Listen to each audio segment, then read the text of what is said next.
Is, I guess, the solution to almost a lot of the problems of FURIA before is that... Lost that round, but they didn't. But they didn't.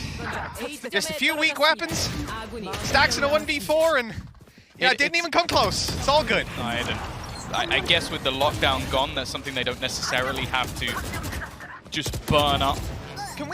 Can I ask somebody to just do it off the same way the majority of others have gone, like a player being isolated with some aggression, like stax falling early in the round, and you just had an incredible holdout from Quick, someone who I believe prior to the addition of round at least that gives them something to play with going into the second half, especially if they can get themselves that pistol along the way. And a lot of it does come down to just the heroics of Zest. I think that has been a lot of what we've talked about for DRX. This was not a good round for DRX. This was just a round win. We still need to see those good rounds coming because... But we talk about a lot of teams. I think Optic's the prime example of being slow starters in the tournament. DRX have never been like that. They've been really good in the early stages and then they fall off towards the end. While out by any of the ridiculous aggression, okay, a couple of players going down towards the end, but now we get to see Bladestorm online, potential for an operator as well for Buzz, and FURIA, they're actually going to slow this down fairly early. Still 6 rounds trouble actually clearing him out from this position that stax was able to rotate all the way through mid, come in from behind, and then drop that spike right towards the end. Buzz even starting to gain a little bit of confidence. And now we're here. 1 round away from OT. I would have bet my life savings we wouldn't make it here. Happily. I would have laughed in your face.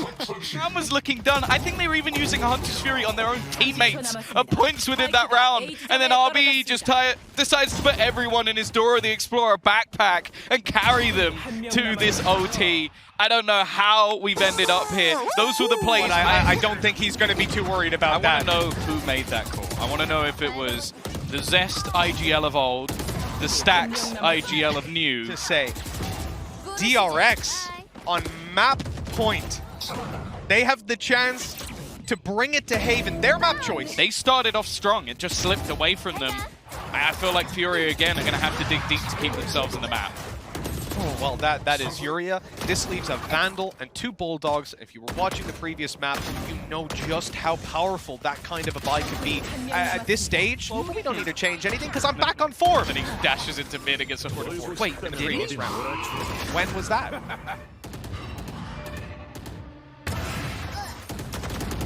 Well, that's even more upsetting. His assists have been coming primarily from that. And it was right here, look. He saved it. He was going to put it in a little earlier, and he stopped himself and said, hey. I think there was a stun as well from stax, or maybe a flash, because the player behind hit him with a right-click classic. Yeah, it's Prime Gaming Flawless, so of course the home was dead. There's absolutely and utterly the turnaround from the... Look at that. He's Ascent. He's always the first man in, but it seems like a solid half for DRX, but at least a little bit up of... as well. Now it's time to find out if FURIA can prove us wrong. I mean, not even in this bonus round. Very nicely handled by DRX in how they built their economy. Taking it down. It's 12-4. It's 12-4. 8 in a row. Let's go. There's no way anyone can get 8 in a row. Let's wheel it up again. Someone has just taken the script. They flipped. You said they're normally pretty quick to start. Well, they warmed up here. But that...